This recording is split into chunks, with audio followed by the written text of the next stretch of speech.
So hi! Welcome back to my YouTube channel, and for today's tutorial, ituturo ko sa inyo kung paano nga ba mag-register ng GO250 sa ating Globe SIM. But first, please subscribe to my channel and don't forget to hit the subscribe button and the bell to notify you for my new updates. And if you want to learn more, just keep on watching and let's start.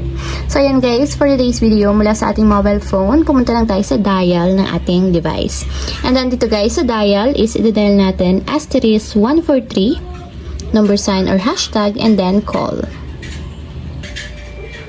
So dito naman guys is ang pipiliin natin yung number 5. So yun yung go. So type number 5 and then send.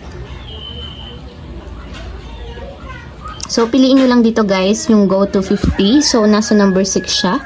Kaya number 6 yung itatype natin, then send ulit. And guys, kapag daw nag-register tayo ng GO250, makakakuha tayo ng total of 45 GB. So, 15 GB para sa lahat ng sites, plus 30 GB para sa 5G, or 15 GB para sa choice of apps na gusto nyong piliin. So, valid for 15 days na yan guys. So, para ma-subscribe, type natin yung number 1, and then send. And dito naman guys is pipili lang kayo ng choice of app na gusto nyo maging freebies sa inyong GO250. So yung Go 5G guys is depende sa lugar ninyo kung makaka-avail kayo ng Go 5G. So yung Go Watch naman is para sa YouTube, TikTok, or yung mga pwede nyo pang mapanood na app. So yung Go Share is andyan na yung Messenger, Facebook, Instagram, or WhatsApp. So yung Go Play naman is mga mobile games katulad ng Roblox, Mobile Legends, or COD. So pipili lang ako ng isa dito guys. So for example is yung Go Share number 3 and then tap send.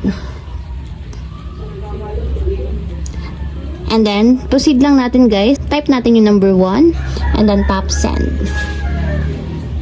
So ayun lang guys, ganun lang kasimple kung paano nga ba mag-register ng GO250 sa ating Globe SIM. If you have a question, kindly comment down below and don't forget to hit the subscribe button and the bell to notify you for new updates. And thank you for watching.